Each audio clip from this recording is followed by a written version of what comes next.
What is ecosocialism? They say it's easier to imagine the end of the society than it is to imagine the end of capitalism. I think it's time we start to work around that. What are the alternatives? Are they unreasonable or reasonable?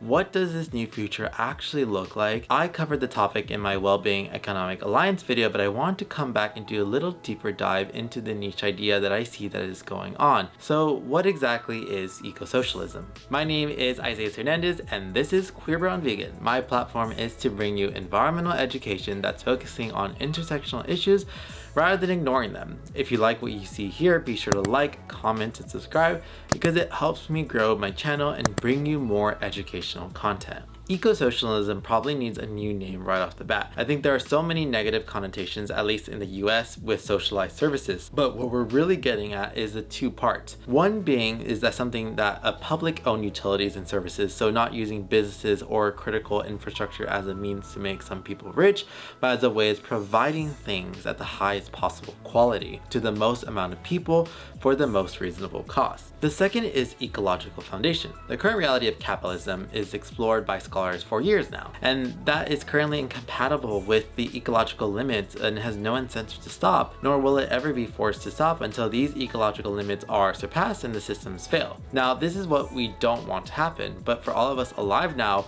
we're the ones that could start figuring this out. Why is something like ecosocialism being proposed? The idea that capitalism is incompatible with a livable habitat goes back to at least the 1980s, but potentially even further. One big key takeaway is acknowledging our current reality. People don't generally want to work in dangerous conditions or where they know it's bad for the environment, like oil fields or coal mines, but they have bills to pay and a family to feed. By targeting greedflation and the income inequality from corporatization's price gouging and monopolizing through different means of organizing businesses that prioritize people, all of a sudden you give people a lot more power and they say in how they spend their life. This is what they don't want to happen. This is what you see so much push against socialism, or you often see the ways in which it can fail rather than the ways it can work. Our jump to socialism doesn't need to be a society-wide declaration. More than likely, it will be a change to organizing strategy that gets adopted at community and grassroots levels until eventually becoming the norm. This is already happening. For example, capitalism isn't going anywhere anytime soon. There's too much money that's tied into success, but it is losing or completely lost its illusion of prosperity. Most of Gen Z will have a very difficult time ever owning a house. Income inequality is higher than it's ever been, and the climate crisis is in full motion. Despite that, we're still seeing pushes for electric vehicles and sales of renewable energy. Those still happen in a capitalist model, right? Overall though, the rest of our consumption continues on. Democratic socialism and ecosocialism are closely linked, but ecosocialism hasn't formally worked its way too much in any government over here. I think these ideas often get framed just in ways that they show up at our highest levels of government and that might not be as helpful as we imagine. Let's think of what that looks like without the federal government or anything. For starters, we already have co-ops and things like credit unions, which are member owned. We see a rise again of unions, so workers are getting a say in what's going on. Some cities have created public sources of energy and no longer have to deal with private companies monopolizing everything and raising costs. What we want to see is stuff like that, but not modeled as private, extra fee for you to pay, but as something as the life gets covered a bit by everyone, and more so by those with a lot of wealth. I think this is a big idea that we have to organize in this way. There's no incentive to destroy the environment because the endless need for profits goes away.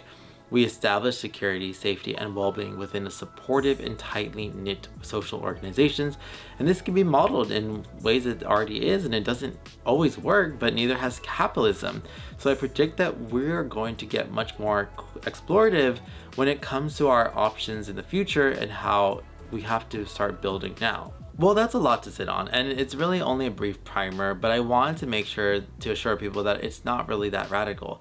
It seems like the other option is to continue on until none of us own anything, which we don't want, and outside of very wealthy few and some things get very difficult, our summers get unbearably hot, everything is expensive, and the whole time eco-socialist ideas will continue existing and working better and better wherever it is implemented. Check back in 10 years and we'll see, because I think ecosocialism is a really great term. Personally, for myself, I always feel that when people ask, what are you? And I'm like, I rather embody the actions of socialist principles versus being so caught up with trying to label myself that, because I think, you know, within this global capital structure, there are things that contradict the work I do, and I feel like that's very hard in this system to do. I've been managed to really stay true to a lot of my values as being independent, grassroots, and also speaking out against injustices, which a lot of people will always call themselves these titles, but will then be silent on certain political issues when it's time to come. And I feel like within the environmental movement, it's been very telling to me of like who is willing to actually really embody those actions versus those who are not. And I really think that ecosocialism can really pave a way for us to start exploring different political ideologies, because when I first entered college, I feel like I was a liberal, but I didn't really understand more of the neoliberal policies that were happening. And so, you know, it took me time to radicalize more myself at such a younger age. And I know that being 18 now to being 18 back then is a different landscape. I mean, we didn't really have much social media education of learning about these things and videos that we have today. So I'm very proud of younger generations for fighting for that future. Thanks for watching, and be sure to like the video, leave a comment with something that you learned or topics you'd like for me to explore, and subscribe to the channel if you like what you saw below.